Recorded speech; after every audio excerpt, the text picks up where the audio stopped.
문제집이랑 좀 다를 수 있어요. 그러니까 아주 간단하게만 요약 정리를 하고 일단 그 뭐냐 세잔과 입체파만 이제 좀 자세하게 쌤이랑 정리를 한번 해보도록 하죠. 선한 뜻을 이끄는 나의 큰 몸 같은 경우에는 주장이 되게 많이 나온 것 같잖아요. 누구의 입장이 되게 많이 나온 것 같은데 이거 주장하는 글이 아니고 갈래가 뭐라 했죠? 설명문이라 했어요. 왜 이거 쓴 사람은 장원태라는 분인데 이분이 누구의 입장을 누구의 주장을 설명한 거야? 맹자가 생각한 것을 맹자의 생각과 입장을 이 사람이 설명을 해놓은 거란 말이야. 이해되셨어? 그러니까 우리가 착각을 하게 돼. 맹자의 입장이 계속해서 나타나니까 이게 논설문이구나 이런 생각을 하게 되는데 민재야 자리가 없으니까 이거를 좀 땡겨가지고 저쯤에 앉아줄래? 얘 옆에 앉으면 안 돼. 무슨 말인지 알지? 민민아 평가 문제 많이 봤어? 자습서 안 가져왔어? 민재 왜 그래? 나 방금 동영상 시작했단 말이야. 민재 여기서 인사하기는 벌을 받을 수도 있어. 그래. 에어컨 좀 틀읍시다. 검정가방 무서워 이거. 되게 야, 없어 검정가방에. 아 맞았어. 우리 때 통합과학 치과라고. 여러분 동영상 촬영하고 있어요. 동영상을 촬영하고 있습니다, 여러분. 니들 목소리 다 들어가요. 조금 떨어져서 앉아주시고요. 그거 칸막이 너무 가까우니까 써주세요. 네, 좋습니다. 좋아요. 이렇게 해주세요. 혹시 모르니까. 자, 맹자의 견해를 설명한 거예요, 여러분. 그래서 우리가 주장하는 글이라고 헷갈릴 수가 있다고 했다는 거예요. 이해되시죠? 우선은 대조적인 개념 나와요. 무슨 몸과 무슨 몸? 큰 몸과 작은 몸 또 나와. 대인과 소인 나오죠, 여러분. 이거를 빗대어서 표현을 해주고 있어요. 이해되시지? 그러면서 무엇의 중요성을 이야기했어, 여러분? 수양, 부동심을 수양하는 것의 중요성을 이야기하고 있는 작품이다라고 생각하시면 될 것 같아. 그럼 부동심을 수련할 수 있는 방법이 두 가지가 있다 했어, 그치? 말을 잘 이해해야 되고 기를 바르게 수련한다. 그게 지언과 양기였다라는 것까지 머릿속에 집어넣고 내용을 한번 해보도록 하겠습니다. 한 개인은 끊임없이 여러분 선생님이 요약 정리해준 거 꼭 가지고 계셔야 돼요. 알았죠? 없으신 분은 있으신 분한테 바나나 맛 우유 하나 드리면서 달라고 하시든가 주고받습니다. 그리고 외부의 힘은 한 개인의 힘을 넘어서는 것처럼 보인다 했지. 여러분 넘어서는 것처럼 보인다라고 했다는 건 실제로는 넘어서진 않는다는 뜻이겠죠? 현실 권력의 힘, 주변의 상황 등이 언제나 각 개인의 삶의 방향을 결정하는 것처럼 보이기 때문. 그러나 맹자는 맹자의 견해라 했어. 어떤 사람들은 외부의 힘에 좌우되지 않고 자신의 길을 걸어가는 사람들이 있는데 이 사람들이 부동심을 가진 사람들이겠죠. 그죠? 예를 들어 가로치라 했어. 예컨대 현명한 선비는 자신의 도를 즐기고 다른 사람의 권세를 잊으며 자신에게 우호적이지 않은 외부 조건에도 불구하고 흔들림 없이 자신의 길을 걸어간다까지 가로닫고 여러분 부동심을 가지고 외부의 힘이 좌우되지 않는 사람의 예시를 누굴 가지고 설명하고 있어요, 여러분? 현명한 선비를 가지고 설명하고 있습니다. 맹자는 이러한 태도를 마음이 동요하지 않는 것, 즉 부동심이라는 말로 요약을 하죠. 자, 부동심의 정의 뭐라고 여러분? 마음이 외부에 동요하지 않는 것이다. 됐습니까? 그것의 예시를 현명한 선비를 통해서 드러내주고 있다 생각하시면 될 것 같습니다. 자, 맹자는 부동심을 중시했습니다. 왜냐면 인간의 선한 본성을 현실화한 일, 그랬으니까 맹자는 성선설이에요. 주관하는 마음. 마음이 뭘 한다고? 이거 요약 정리 돼 있을 거야. 마음이 뭘 해? 인간의 선한 본성을 현실화하는 일을 주관해. 그쵸, 여러분?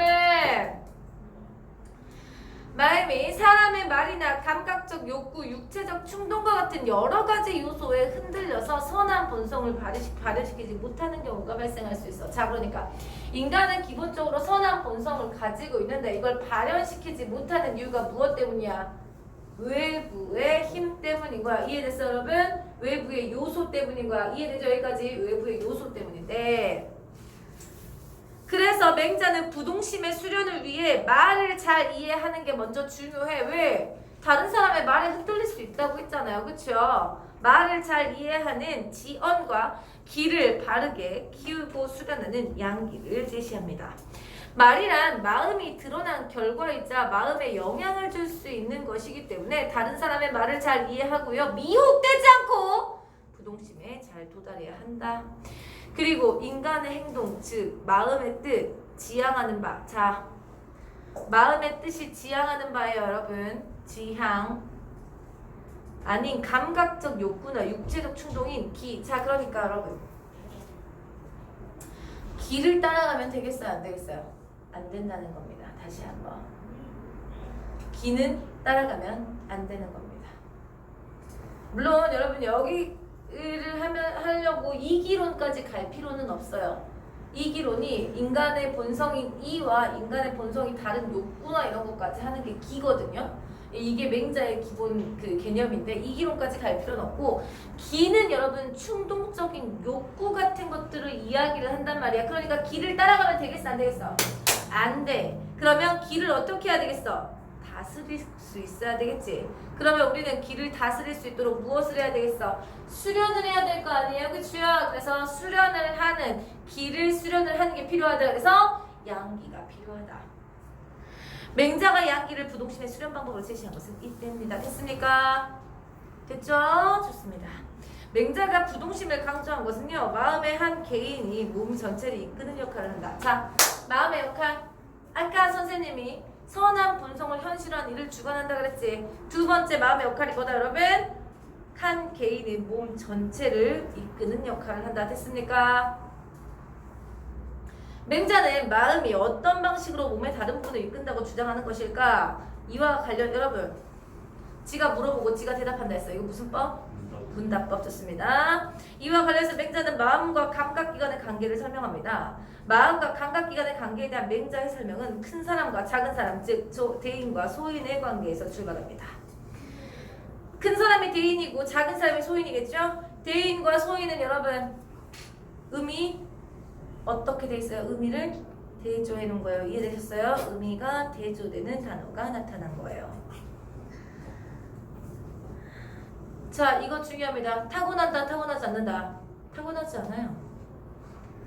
소인인지 대인인지는 타고나지가 않아. 왜? 너네 태어날 때부터 어떤 존재들이야? 너네들 전부 다 선한 존재들이에요.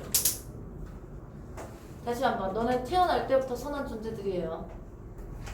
그러니까 소인과 대인은 타고나는 게 아니야. 너희들이 어떻게 수련하는지에 따라 달라진다는 거죠. 이해됐어요? 이해돼? 그래서 타고나는 것이 아니라 개인의 수양 과정에 따른 결과라고 주장합니다. 말하자면 사람의 큼과 작음은 애초에 사람 안에 있으며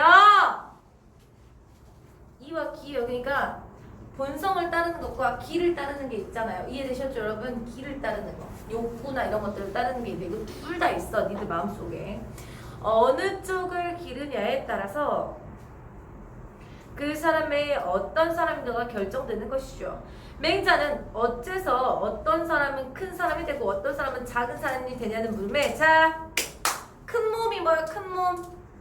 큰 몸 뭐야? 마음이야. 큰 몸 뭐라고? 마음이야. 작은 몸은 감각기관이야. 됐어, 여러분? 작은 몸은 감각기관이야.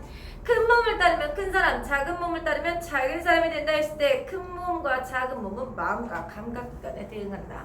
그러니까 원래 타고난 선한 본성인 마음을 따라가는 사람은 큰 사람이 되고 감각기관의 욕구, 이해되셨어요? 뭘 하고 싶은 외부의 자극에 따라가고 싶은 것을 따른다는 것은 소인이 된다는 뜻이죠.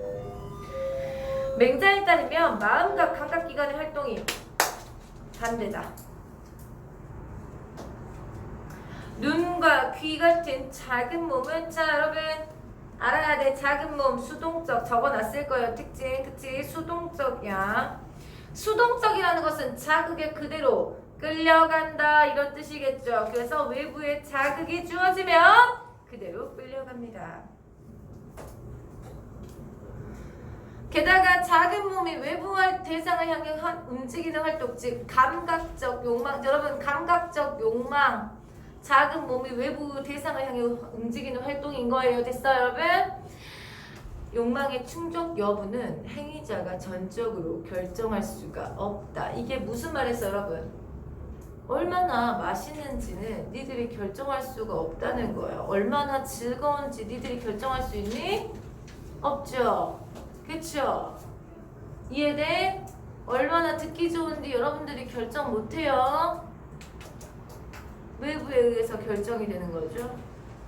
외부 대상을 얻는 일은 법적 지역이나 사회적 규범과 같은 정해적 절차를 따라야 할 뿐만 아니라 개인의 의지로는 어떻게 할 수 없는 상황들에 영향을 받을 수 있기 때문인 거죠. 네가 A라는 행동을 하고 싶은데 A가 법적이나 이런 걸로 걸리는 거면 못한다 이 말이에요. 충족을 할 수가 없어. 그리고 네 마음대로 할 수가 없다는 거죠. 그러나 역접입니다. 역접. 그쵸? 앞에 것과 뒤에 것이 역접 관계에 있어요. 그렇다는 것은 여러분 대비를 한다는 뜻이죠. 마음은 이와 반대로 움직입니다. 마음은 외부에 추동되는 것이 아니라 여러분 추동된다는 것은 따를 추자에 움직일 동자, 외부를 따라서 움직인다는 것이 아니라 이런 뜻이 된다는 거예요. 이해되셨어요? 하늘이 부여한 인간의 본성의 근거. 자, 인간의 본성의 근거입니다. 따라서 마음의 활동은 감각적 활동과 달리 행위자 자신의 의지에 따라 결과를 만들어낼 수가 있죠. 됐습니까 여러분? 됐죠? 맹자는 큰 몸이 먼저 서면 작은 몸이 큰 몸을 해치지 못한다. 이게 무슨 뜻인지를 물어보는 문제 나올 수 있어요 여러분. 서술형으로 나올 수 있습니다. 이게 무슨 뜻이겠어요 그러면 여러분? 감각적인 욕구를 충족할 때도 무엇이 선한 본성에서 유래한 도덕적인 마음을 발휘하고 있는 상황이라면 먹고 마시는 일이 큰 몸을 위해서 하는 일이기도 하다. 이런 식으로 적으시면 되는 거예요. 무슨 말인지 알아먹었죠? 이 부분을 그냥 요약 정리한 건데요. 맹자는 감각적인 욕구를 충족하는 일이 때로는 단지 작은 몸을 위한 일에 그치지 않는다고 말하는데 먹고 마시는 일과 같은 감각적 욕구와 관련된 활동은 작은 몸을 기르는 일입니다. 그러나 자, 큰 몸이 먼저 서 있는 상황. 여러분 큰 몸이 먼저 서 있는 상황이 무슨 상황인지 물어볼 수도 있고요. 선한 본성에서 유래한 도덕적인 마음을 발휘하고 있는 상황이라면 이게 무슨 말이야? 예나 의를 갖추고 있다면 이런 뜻이에요. 이해됐어 여러분? 예나 의를 제대로 갖추고 있다면 감각적 욕구와 관련된 활동은 작은 몸만을 위한 게 아니에요. 먹고 마시는 일을 즐긴다 하더라도 의롭고 예에 맞게 하려고 노력하다. 여러분 똑같은 말인 거죠. 이해되셨어요 여러분? 큰 몸이 제대로 서 있는 상태 뭐예요? 의롭고 예에 맞게 하려고 노력하는 상태를 이야기하는 겁니다. 쓰라는 문제 나오기 되게 좋지 않겠어요? 그쵸? 저만 그렇게 생각하나요? 그 일은 작은 몸뿐만 아니라 큰 몸을 위한 일이기도 하죠. 따라서 이런 경우에 감각적 욕구와 관련된 작은 몸의 활동은 의나 예와 관련된 큰 몸의 활동에 종속돼 있다. 무슨 말이야? 뭐가 더 커? 뭐가 더 크다는 거야? 큰 몸의 활동이 더 커. 그러니까 큰 몸을 위한 일이 돼버려. 먹고 마시는 일이. 이해됐어? 그러려면 먹고 마실 때 큰 몸을 위한 일이 되기 위해서는 뭐가 필요하다고 여러분? 모든 행동을 할 때 뭐랑 뭐를 지키고 있어야 된다고? 의랑 예를 지키고 있어야 돼. 그게 바로 큰 몸이 제대로 서 있는 상태, 선한 본성에서 유래한 도덕적인 마음을 발휘하고 있는 상태다라는 이야기를 해놓고 있는 겁니다.